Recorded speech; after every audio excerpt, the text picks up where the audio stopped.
Halo teman-teman semua, perkenalkan saya Yurni Nurul dari Prodi PAU tahun 2019. Saya kuliah di Universitas Pancasakti Bekasi. Kali ini saya akan membahas tentang komunikasi anak usia dini. Sebelumnya yang saya hormati dosen pengampu mata kuliah Ibu Dr. Mumun Mulyati, MPD. Baik, langsung saja saya akan membahas tentang latar belakang, di mana komunikasi merupakan satu faktor yang menentukan kebahagiaan manusia. Komunikasi juga faktor paling penting untuk menjalin hubungan yang rapat dengan seorang manusia lainnya. Manusia berkomunikasi karena ada beberapa tujuan yang hendak dicapai. Tujuan pertama individu berkomunikasi dengan manusia lain adalah karena individu tersebut hendak memahami orang lain. Komunikasi efektif merupakan komunikasi yang mampu menghasilkan perubahan sikap, attitude change pada orang yang terlibat dalam komunikasi, di mana komunikasi ini sangat penting ya teman-teman untuk kita tidak bisa hidup tanpa adanya komunikasi. Selanjutnya kita masuk pada pengertian komunikasi.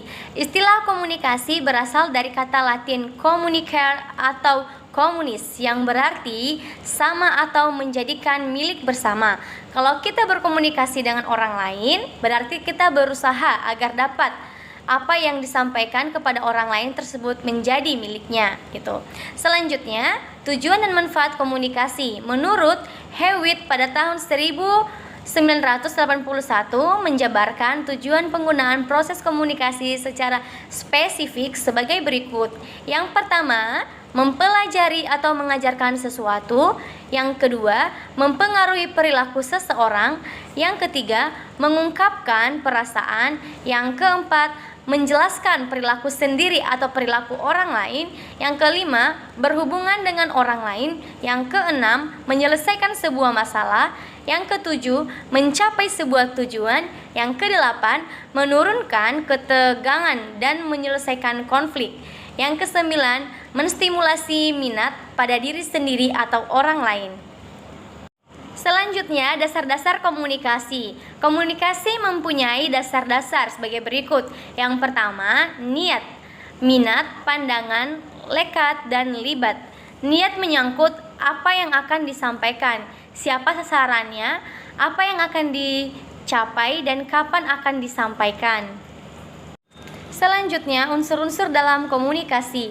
Untuk dapat berkomunikasi secara efektif, kita perlu memahami unsur-unsur komunikasi, antara lain komunikator atau pengirim yang mengirim pesan kepada komunikan dengan menggunakan media tertentu.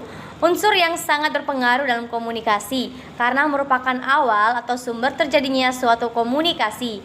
Selanjutnya, komunikan, di mana penerima yang menerima pesan dari komunikator kemudian memahami, menerjemahkan, dan akhirnya memberi respon. Yang ketiga, media, di mana saluran atau channel yang digunakan untuk menyampaikan pesan sebagai sarana komunikasi berupa bahasa verbal maupun nonverbal, wujudnya berupa ucapan, tulisan, gambar, bahasa tubuh, bahasa mesin, sandi, dan lain sebagainya. Selanjutnya, yang keempat, isi komunikasi berupa pesan atau message yang disampaikan oleh komunikator kepada komunikan. Dijelaskan juga pengiriman dan penerimaan pesan sangat berpengaruh terhadap kesinambungan komunikasi. Yang kelima, tanggapan, di mana tanggapan merupakan dampak atau efek komunikasi sebagai respon atas penerimaan pesan atau diimplementasikan dalam bentuk umpan balik atau feedback atau tindakan sesuai dengan pesan yang diterima. Selanjutnya, jenis-jenis komunikasi. Pada dasarnya, komunikasi digunakan untuk menciptakan atau meningkatkan aktivitas hubungan antara manusia atau kelompok. Jenis komunikasi terdiri dari yang pertama, komunikasi verbal. Dengan kata-kata komunikasi verbal mencangkup aspek-aspek berikut, yaitu vocabulary atau perbendaharaan kata, racing atau kecepatan, intonasi suara, humor, singkat dan jelas, timing atau waktu yang tepat. Selanjutnya, komunikasi nonverbal. Komunikasi nonverbal adalah penyampaian pesan tanpa kata-kata, dan komunikasi nonverbal memberikan arti pada komunikasi verbal. yang termaksud dalam komunikasi nonverbal. Yang pertama, A. Ekspresi wajah. B. Kontak mata merupakan sinyal alamiah untuk berkomunikasi. C. Sentuhan. D. Postur tubuh dan gaya berjalan. E. Sound atau suara. F. Gerakan isyarat. G. Bentuk-bentuk komunikasi.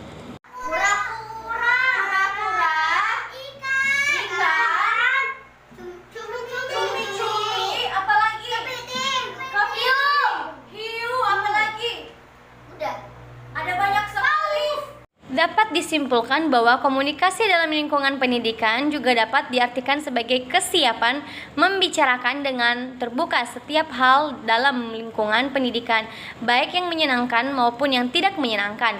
Juga siap menyelesaikan masalah-masalah dalam lingkungan pendidikan dengan pembicaraan yang dijalani dalam kesabaran dan kejujuran serta keterbukaan. 6 hal yang harus diperhatikan dalam komunikasi efektif di lingkungan pendidikan adalah respect, empati, audible, rendah hati, tepat, dan jelas. Banyak cara yang dapat dilakukan oleh pendidik untuk menjadi komunikator efektif dalam upaya memperbaiki kualitas relasi antara guru dengan anak. Guru dapat memperbaiki keterampilan komunikasi dengan melakukan hal-hal seperti frekuensi komunikasi, komunikasi jelas dan langsung. Jadilah penyimak yang baik. Perhatikan pesan-pesan nonverbal dan berpikir positif. Jadi komunikasi kita juga dengan anak harus lebih baik lagi, dan kita juga harus menjaga komunikasi yang baik dengan murid-murid kita. Demikian presentasi kali ini. Mohon maaf apabila banyak kesalahan, kesilafan dalam penyampaian materi ini. Saya ucapkan terima kasih.